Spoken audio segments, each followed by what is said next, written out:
Right, number 10.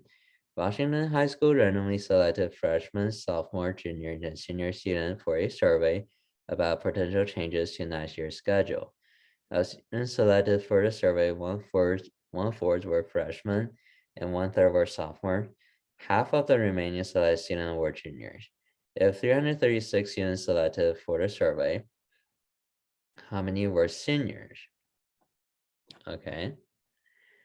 So we know one-fourth were freshmen, one-third were sophomore, half of the remaining were juniors. So then the other half of the remaining had to be senior, right? Because we only have 4 grade levels here.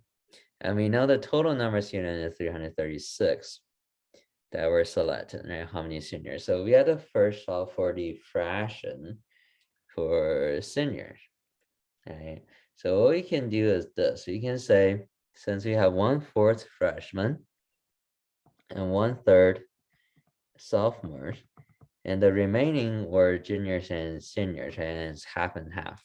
So let's just solve for the fraction of the total for freshmen and sophomores. So we can do one-fourth plus one-third. This will give us, so in order to add fraction, we need to make sure they have the common denominator, right? So one-fourth will be 3/12 plus one-third will be 4/12. Okay, so if we add them out, that's 7/12. Okay, so the freshmen and sophomores, we have 7/12 out of the total. Right, and then we can subtract from 1 because 1 represents total. We can do 1 minus 7/12. Okay, and that should give us 5/12 because 1 is 12/12, right? Okay, so that should give us 5/12. Oops, 12/12 minus 7/12, that should give us 5/12. And then we know this is how much the fraction for juniors and seniors.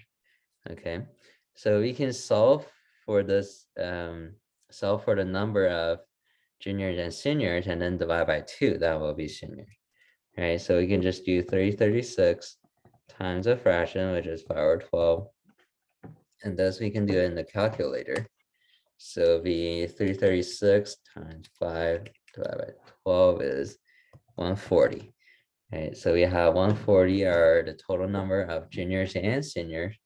So we know half of them are juniors, so the other half had to be senior. Right, so we can just do 140 times 1/2, or 140 divided by 2. Same thing, we should get 70.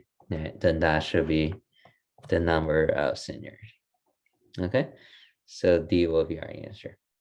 Another approach for this is you could solve for 1/4 of 336, right? Since we already have the total, you can just solve that. That would be the number of freshmen, and then do 1/3 of 336. That would be sophomore, and then subtract. Right? We should also get 140 and then divide by 2. That should give us 70 for our final answer. Okay, so either way will give us the same answer.